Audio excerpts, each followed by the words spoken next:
Assalamualaikum warahmatullahi wabarakatuh.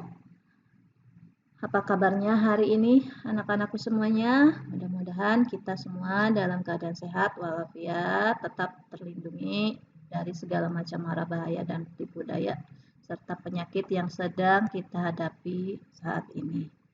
Yes, mudah-mudahan pandemi virus corona COVID-19 ini segera berakhir ya, kita bisa belajar tatap muka kembali. Ya, hari ini kita akan membahas tentang gerak menggelinding. Ya, perhatikan ini ada sebuah roda, dia bergerak, berputar, serta bergerak lurus. Nah, ya. Gerakan roda inilah yang kita namakan dengan gerak menggelinding. Oke, jadi pengertian gerak menggelinding itu adalah gerak gabungan antara gerak rotasi atau berputar dengan gerak translasi atau gerak lurus. Nah, kita akan bahas gerak menggelinding pada bidang miring. Ya. Ini ada sebuah bola meluncur dari ketinggian H, ya, meluncur dengan kemiringan theta. Ya. Nah, bagaimana percepatan bola ini? Ya, bagaimana percepatan benda saat bergerak menggelinding? Ya. Nah, percepatan benda saat bergerak menggelinding itu kita bisa rumuskan secara matematis dengan A sama dengan G dikali sin theta per 1 plus K.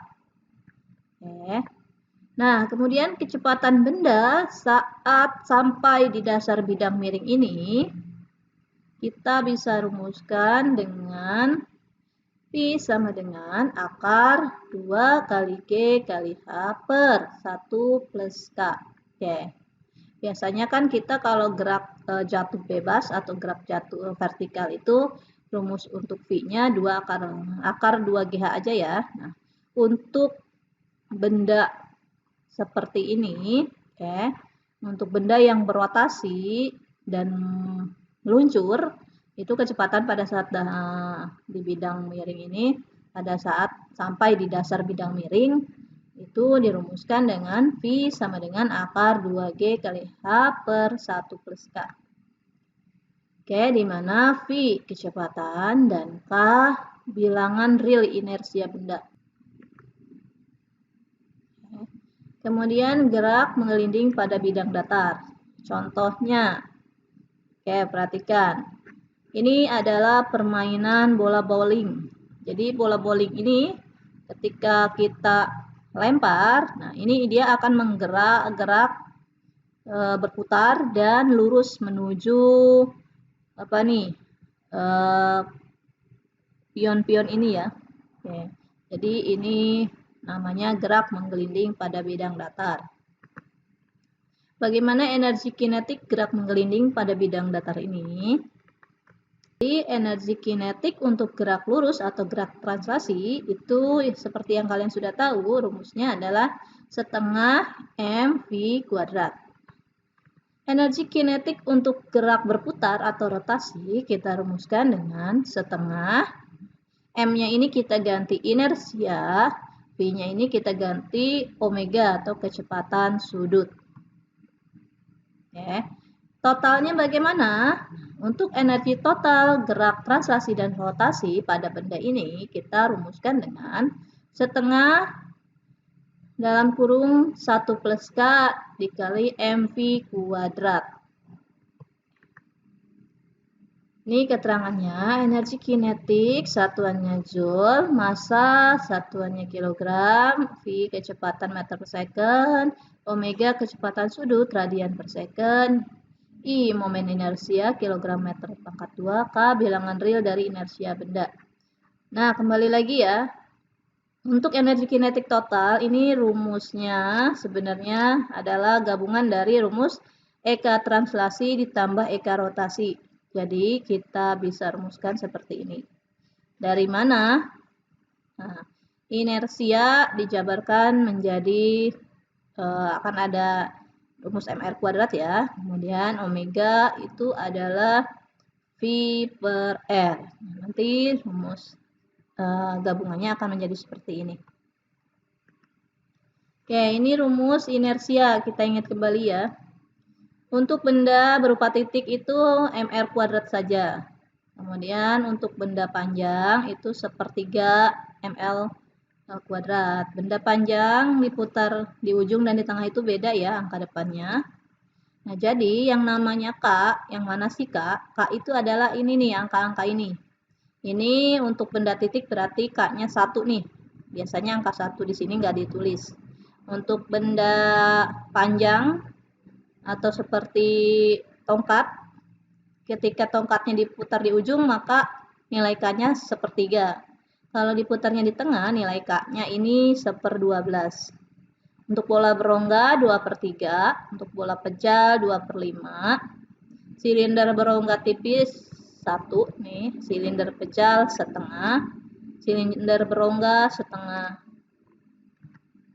Contoh, ada sebuah silinder pejal bermassa M menggelinding dari puncak sebuah bidang miring yang mempunyai ketinggian H, sudut bidang miring terhadap bidang datar itu 30 derajat. Bidang miring tersebut kasar. Jika jari-jari silindernya R, kemudian momen inersianya 1/2 mr kuadrat dan percepatan gravitasinya 10 meter per second kuadrat, maka berapakah besar percepatan pusat massa silinder tersebut? Nah, di soal ini sudah dikasih tahu rumus momen inersianya yaitu setengah mr kuadrat. Artinya nilai K-nya ini adalah setengah. Oke, kita tuliskan diketahuinya. Tetanya 30 derajat, gravitasinya 10 meter per second, dan K-nya didapat dari momen inersia ini setengah. Yang mau kita cari atau kita tanyakan adalah A, percepatan. Jawab, kita gunakan rumus A sama dengan G sin theta per 1 plus K. Kita masukkan angka-angkanya. A sama dengan G-nya 10 sin 30 derajat per 1 plus K. Jadi 10 dikali 0,5 dibagi 1,5. Dari mana ini 1,5? Yaitu 1 ditambah setengah itu 0,5. Jadi 1,5. Ini sin 30 derajat adalah 0,5 ya. Jadi 10 dikali 0,5 itu 5 dibagi 1,5. Maka jawabannya adalah 3,333 dan seterusnya kita bulatkan 3,3. Oke. Contoh kedua, sebuah silinder pejal bermassa 10 kg menggelinding pada bidang datar. Jika jari-jari silinder 20 cm, momen inersianya setengah mr kuadrat dan kecepatan silinder 4 meter per second, maka berapakah energi kinetik total silinder tersebut? Diketahui massanya 10, jari-jarinya 20 cm, V-nya 4 meter per second, dan K-nya setengah dari momen inersia ini ya, angka di depannya. Yang mau kita cari adalah energi kinetik total. Nah, jawab. Kita gunakan rumus EK total sama dengan setengah dalam kurung 1 plus K MV kuadrat.